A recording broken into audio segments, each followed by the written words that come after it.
자, 여러분 드디어 hearsay입니다. hearsay. 에비던스에서 가장 중요한 거 하나 뽑는다고 하면 hearsay가 가장 중요하다 이렇게 보시면 되겠죠. 시험에도 가장 많이 나오고 에비던스 시험 나오면 거의 hearsay는 나온다. 여러분이 문제 풀다가 이게 hearsay 문제가 아닌가 헷갈리면 한번 hearsay가 나올 때가 됐다 이렇게 보시면 돼요. 그러니까 무슨 말인지 알겠죠? 정말 중요한 개념인데 이게 약간 hearsay인지 hearsay 이슈가인지 아닌지 막 이렇게 숨겨놓는 경우가 있죠. 출제자가 일부러 뭐 골탕 먹이려고 뭐 그랬겠죠. 힘들게 하려고. 그럴 때는 한번 이게 hearsay가 이슈가 되냐 안 되냐 한번 의심해보라. 왜?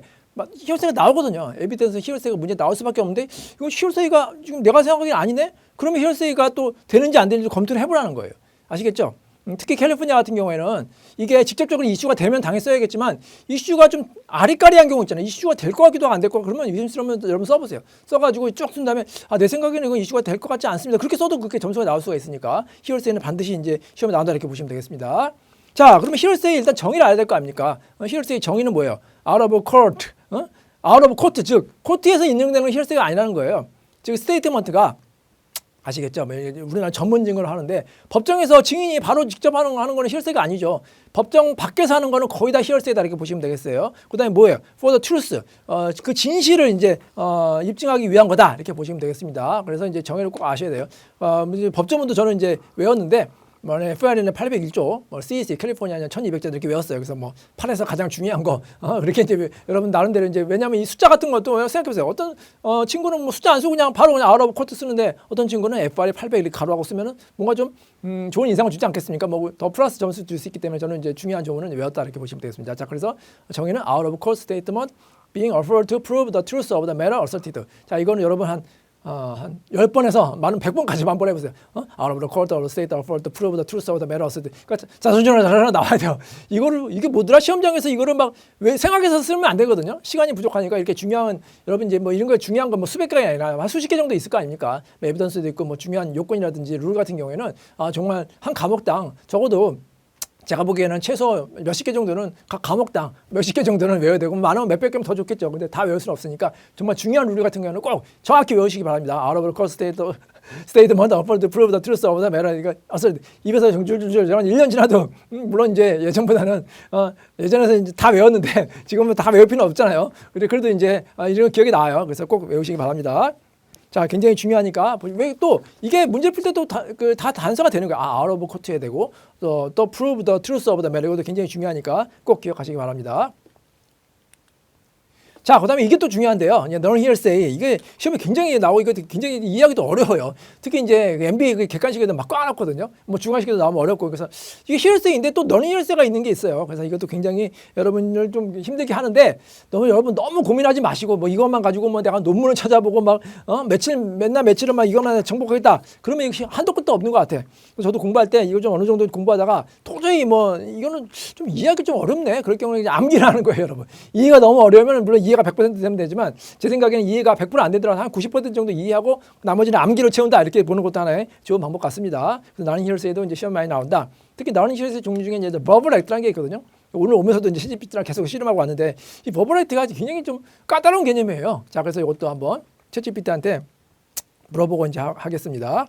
자, 일단 제가 간단히 설명드리면 버블 액트는 뭐예요? 즉 이것은 non hearsay이다. 즉 그 버블 액트, legally operative word act, 법적으로 효과가 있는 말은 이제 hearsay가 아니기 때문에 hearsay가 아니라는 건 뭐예요? 그냥 쓸 수 있다는 건 admissible. 법정에서 얼마든지 증거를 제출할 수 있다고 보시면 되겠습니다. 예를 들어서 뭐가 있을까요? 한 두 가지 정도 사례가 있는데 계약 설명, I accept. 그다음에 이제 he's a thief. 그가 이제 뭐예요? 명예훼손 사건에서 이제 thief입니다. 도둑입니다. 이렇게 말하는 두 가지 경우 많이 나오거든요. 자, 그 두 가지 경우를 한번 생각해 보겠습니다. 자, 이제 일단은 계약이 중요한 거니까 I accept라는 말이 있었다. 자, 뭐가 있을까요?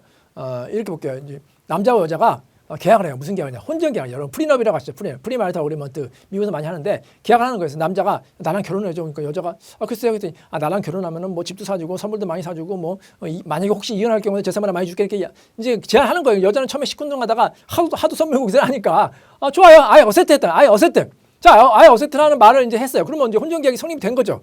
물론 뭐 여러 가지 혼전 계약이 성립되는지는 나중에 따지고 헐뜯다 보면 옆에서 그 친구가 봤어요. 이 사람들이 여자가 아예 어세트 했네? 그럼 뭐예요? 계약이 성립된 거 아닙니까? 자, 이 사건에서 이게 이제 버블 액트인 경우도 있고 히어세이가 되는 경우도 있다 이렇게 보시면 되겠습니다.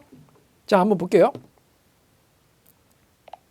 자, 히어세이에서 너하고 계속 이제 그 논의했던 부분인데 hearsay, non-hearsay에서 verbal act라는 설명해봐. 특히 이제 남자하고 여자가 prenup, agreement를 했을 경우에 여자가 I accept한 거를 이제 옆에서 친구가 봤어. 그럼 이 혼전계약을 체결했는지 안 체결했는지는 이제 이게 hearsay인데 혼전계약이 체결 여부가 이제 문제되니까 그게 아니라 이제 I accept라는 말을 들었어 옆에 친구가. 그러면 이제 그 계약 체결한 거 I accept라는 말은 혼전계약이 체결했다는 거 아니야. 그거를 입증하려는 거는 non hearsay라 verbal act다. 이 두 가지로 구분하는데 그걸 한번 설명해 볼래? 네, 이 변호사님. 존댓말로 차근차근 설명드릴게요. hearsay랑 non-hearsay를 구분하는 기준 중에 하나가 바로 어떤 말을 증거로 제시할 때 그 말의 목적이 무엇인가에 달려 있습니다. 예를 들어 어떤 남자와 여자가 혼전 계약을 했다는 사실 자체를 증명하려는 게 아니고 그냥 그 여자가 정말로 나는 동의했어요 라고 말한 사실이 있었다는 점, 즉 그 말이 실제로 있었다는 사실을 보여주기 위해서라면 그건 hearsay가 아닙니다. 이걸 흔히 verbal act, 즉 말 자체가 법률적으로 어떤 행위를 구성하는 경우라고 해요. 반면에 그 여자가 동의했어요라고 말했다는 걸 실제로 혼전 계약이 체결됐다는 사실을 입증하려고 한다면 이건 hearsay에 해당하죠.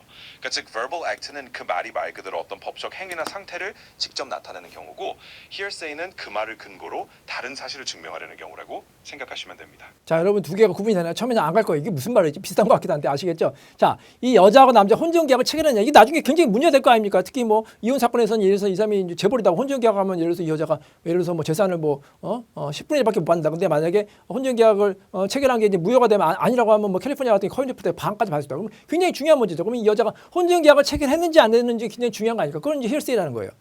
이 여자가 혼전계약 체결했어요. 옆에서 증인이 혼전계약 체결을 한 걸로 제가 알아요. 제가 봤어요. 뭐 그러면 이제 그거는 hearsay겠죠.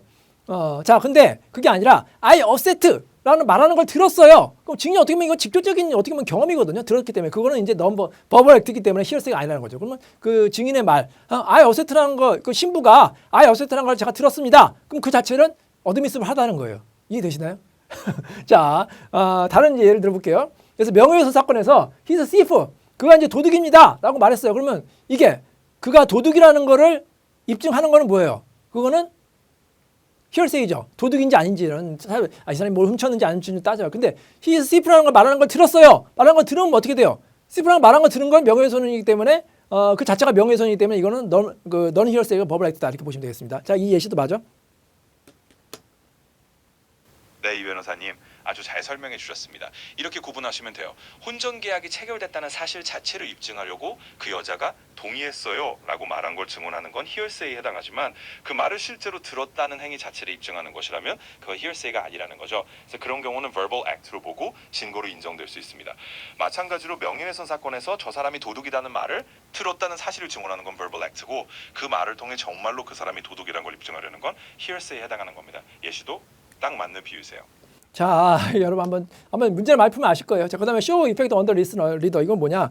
이것도 hearsay가 아닌 거예요. 그러니까 어드미스만 이렇게 hearsay가 아니면 어드미스만 한 거예요. 자, 이건 뭐냐면 어떤 그 말을 듣는 사람, 청자라고 하죠. 아니면 어떤 글을 이제 보는 사람의 그 상태, effect, show effect on the listener. 예를 들어서 뭐가 있을까요? 뭐 제가 재밌게 해서